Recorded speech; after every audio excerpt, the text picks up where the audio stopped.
When discussing social groups, a group is said to be in a state of cohesion when its members possess bonds linking them to one another and to the group as a whole.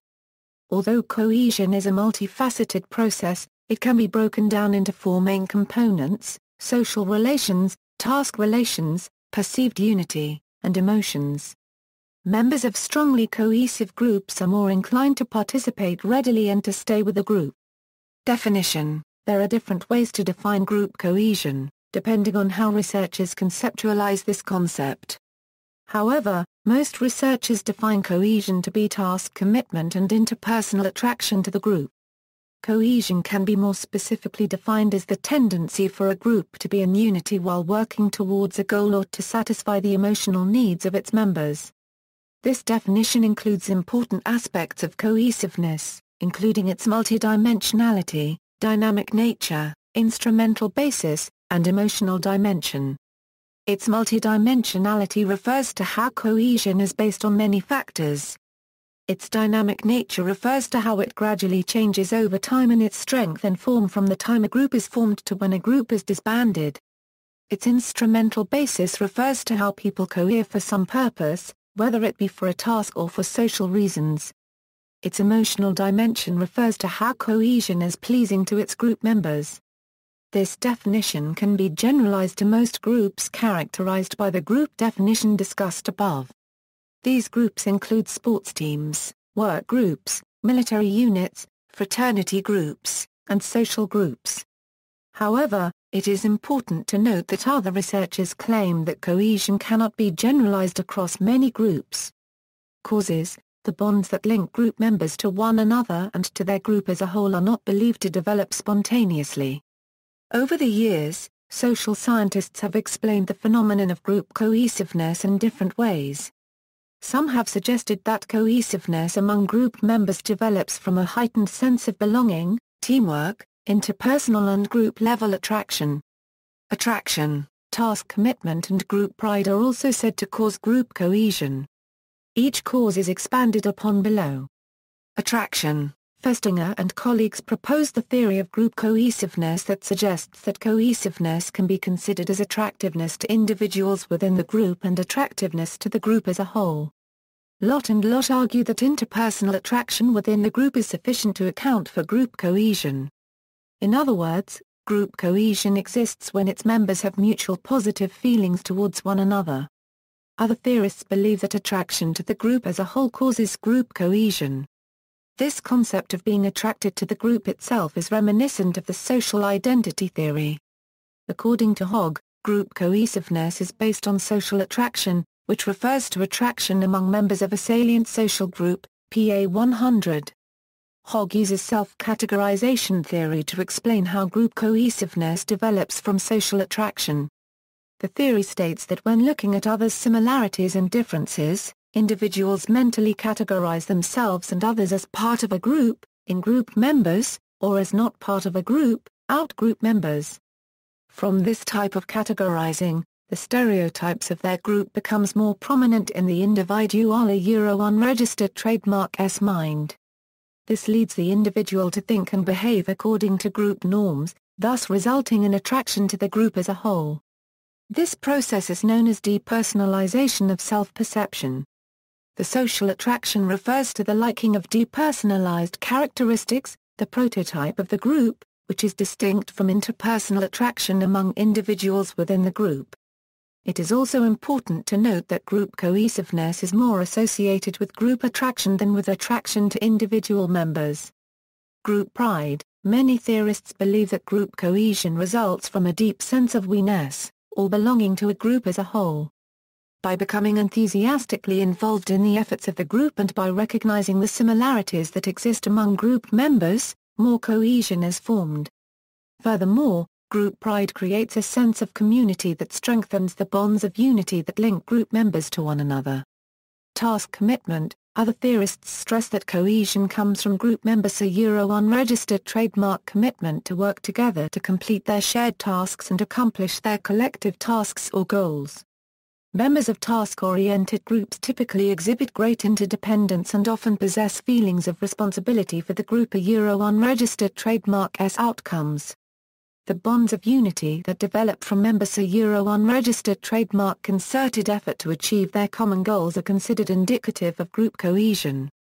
Factors: the forces that push group members together can be positive or negative. The main factors that influence group cohesiveness are members' unregistered trademark similarity, group size, entry difficulty, group success, and external competition and threats. Often, these factors work through enhancing the identification of individuals with the group they belong to as well as their beliefs of how the group can fulfill their personal needs. Similarity of group members: similarity of group members has different influences on group cohesiveness depending on how to define this concept. Lott and Lott, who refer to interpersonal attraction as group cohesiveness, conducted an extensive review on the literature and found that individuals' unregistered trademark similarities in background, attitudes, values and personality traits have generally positive association with group cohesiveness. On the other hand, from the perspective of social attraction as the basis of group cohesiveness, similarity among group members is the cue for individuals to categorize themselves and others into either an in-group or out-group. In this perspective, the more prototypical similarity individuals feel between themselves and other in-group members, the stronger the group cohesiveness will be. In addition, similar background makes it more likely that members share similar views on various issues, including group objectives, communication methods and the type of desired leadership. In general, higher agreement among members on group rules and norms results in greater trust and less dysfunctional conflict. This, in turn, strengthens both emotional and task cohesiveness. Entry difficulty: difficult entry criteria or procedures to a group tend to present it in more exclusive light. The more elite the group is perceived to be, the more prestigious it is to be a member in that group. As shown in dissonance studies conducted by Aronson and Mills and confirmed by Gerard and Matthewson, this effect can be due to dissonance reduction. Dissonance reduction can occur when a person has endured arduous initiation into a group. If some aspects of the group are unpleasant, the person may distort their perception of the group because of the difficulty of entry. Thus, the value of the group increases in the group member's mind. Group performance: like exclusive entry, increases the value of group membership to its members and influences members to identify more strongly with a team and to want to be actively associated with it. External competition and threat: when members perceive active competition with another group, they become more aware of members' unregistered trademark similarity within their group as well as seeing their group as a means to overcome the external threat or competition they are facing. Both these factors increase group cohesiveness. Leaders throughout human history have been aware of this and focused the attention of their followers on conflicts with external enemies when internal cohesion was threatened. Similar effects can be brought about by facing an objective unregistered trademark external threat or challenge. Consequences: group cohesion has been linked to a range of positive and negative consequences. Its consequences on performance, member satisfaction, member emotional adjustment, and the pressures felt by the member will be examined in the sections below. Performance: studies have shown that cohesion can cause performance and that performance can cause cohesion. Most meta-analyses have shown that there is a relationship between cohesion and performance. This is the case even when cohesion is defined in different ways. When cohesion is defined as attraction, it is better correlated with performance. When it is defined as task commitment, it is also correlated with performance, though to a lesser degree than cohesion as attraction. Not enough studies were performed with cohesion defined as group pride. When considering cohesion as attraction to the group, cohesion was also positively related to performance. In general, cohesion defined in all these ways was positively related with performance. However, some groups may have a stronger cohesion-performance relationship than others. Smaller groups have a better cohesion-performance relationship than larger groups. Karen found cohesion-performance relationships to be strongest in sports teams and ranked the strength of the relationship in this order: sports teams, military squads, groups that formed for a purpose, groups in experimental settings. There is some evidence that cohesion may be more strongly related to performance for groups that have highly interdependent roles than for groups in which members are independent. In regards to group productivity, having attraction and group pride may not be enough. It is necessary to have task commitment in order to be productive. Furthermore, groups with high performance goals were extremely productive. However, it is important to note that the link between cohesion and performance can differ depending on the nature of the group that is studied. Some studies that have focused on this relationship have led to divergent results. For example, a study conducted on the link between cohesion and performance in a governmental social service department found a low positive association between these two variables, while a separate study on groups in a Danish military unit found a high negative association between these two variables.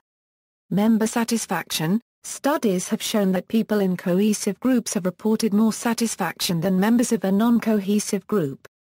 This is the case across many settings, including industrial, athletic, and educational settings. Members in cohesive groups also are more optimistic and suffer less from social problems than those in non-cohesive groups.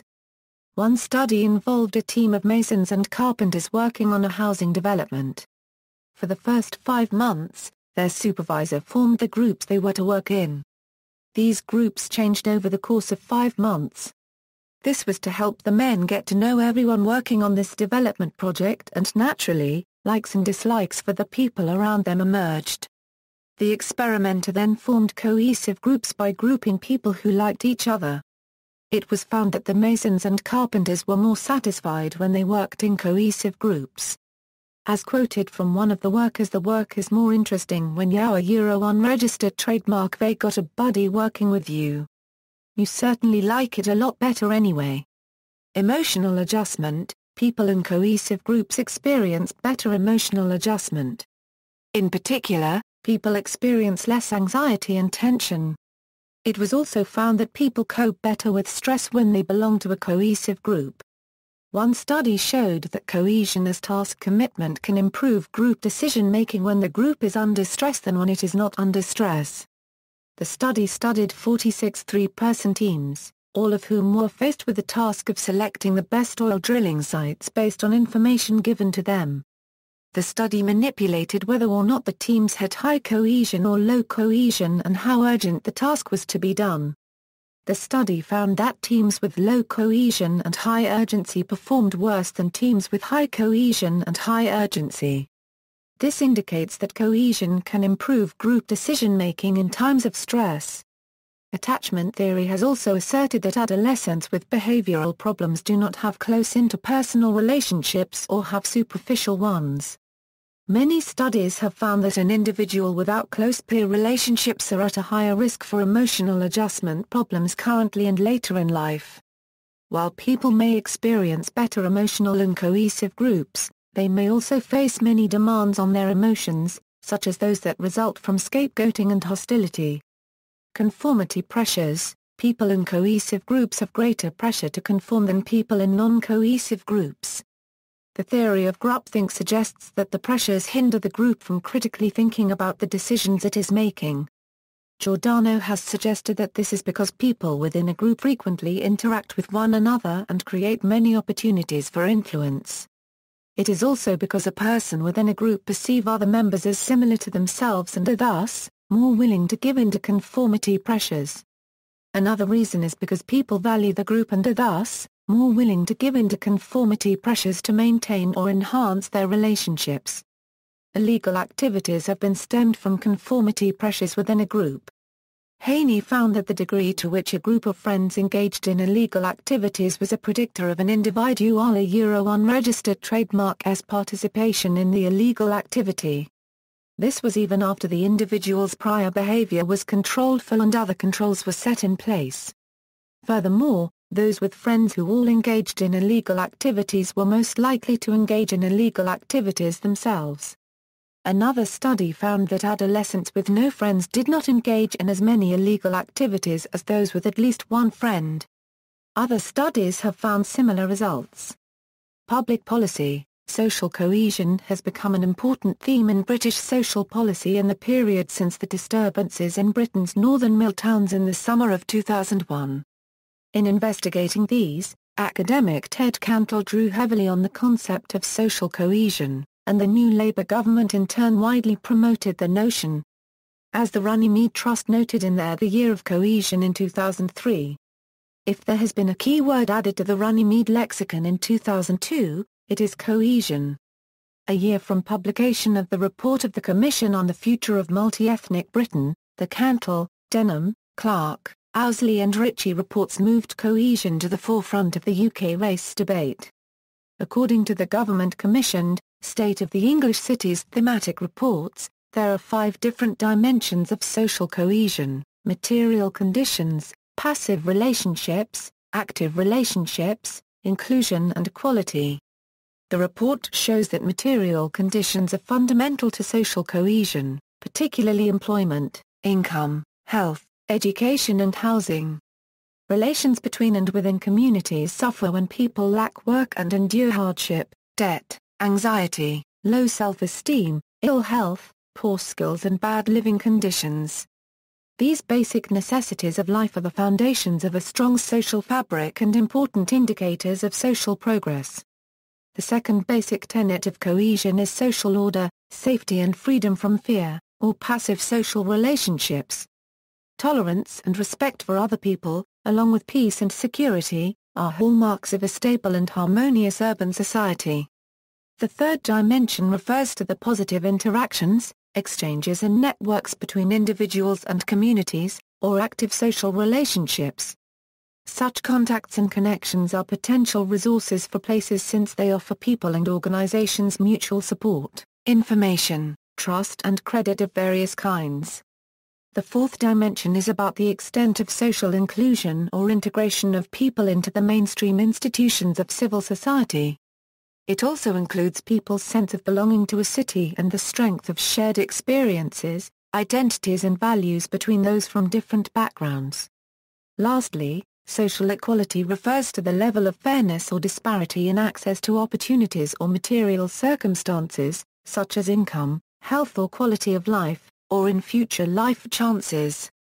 On a societal level, Albrecht Larsen defines social cohesion as the belief held by citizens in a given nation-state that they share a moral community, which enables them to trust each other. In a comparative study of the US, UK, Sweden and Denmark, he showed that the perceived trustworthiness of fellow citizens is strongly influenced by the level of social inequality and how poor and middle classes are represented in the mass media. Analysts at the credit rating agency Moody's have also introduced the possibility of adding social cohesion as a formal rating into their sovereign debt indices. In 2011, a former advisor to RT Honourable John Denham MP launched a new web resource including material focused on the future of the cohesion debate. 1. References. Beale, D.J., Cohen, R., Burke, M.J. and McClendon, C.L. Cohesion and Performance in Groups, a Meta-Analytic Clarification of Construct Relation. Journal of Applied Psychology, 88, 989-1004. Caron, A.V., Brawley, L.R. Cohesion, Conceptual and Measurement Issues Small Group Research, 31 1, 89-106. Diaram, Lata and T.J. Kamalainarban. OE Unearthed, The Other Side of Group Cohesiveness Kamaya Raj, 2005. Eisenberg, J. Group Cohesiveness, Ina F. Bormeister and K. D. Voghts, Encyclopedia of Social Psychology, 386-388. Thousand Oaks, California, Sage. Forsyth, D. Group Dynamics, 5th edition. Belmont, California, Thomson Woodsworth. ISBN 0-534-36822-0. Forsyth, D.R., Zizniewski, L.E., and Giamanco, C.A. Responsibility Diffusion in Cooperative Collectives Personality and Social Psychology Bulletin, 28, 54-65. Giordano, P.C. Relationships in Adolescence. Annual Review of Sociology, 29, 257-281. Haney, D.L. Delinquent Peers Revisited, Does Network Structure Matter? American Journal of Sociology, 106, 1013-57. Piper, W., Morake, M., Lacroix, R., Richardson, A. and Jones, B. Cohesion as a Basic Bond in Groups. Human Relations, 36, 93-108. Whelan, Essay Creating Effective Teams, A Guide for Members and Leaders. Los Angeles, Sage. Further reading, Cartwright, Darwin The Nature of Group Cohesiveness, in Darwin Cartwright and Alvin Zonder, editors, Group Dynamics, Research and Theory, 3rd edition. Mullen, Brian and Carolyn Copper The Relation Between Group Cohesiveness and Performance, and Integration, Psychological Bulletin 115, 2. 2. Oliver, Laurel W. The Relationship of Group Cohesion to Group Performance, A Research Integration Attempt, U.S. Army Research Institute for the Behavioral and Social Sciences, 11, 13. 3. Sharp, Gary Jr. Unit Cohesion and the Impact of DADT Strategic Studies Quarterly Volume 4, No. 3, pages 85-101. 4.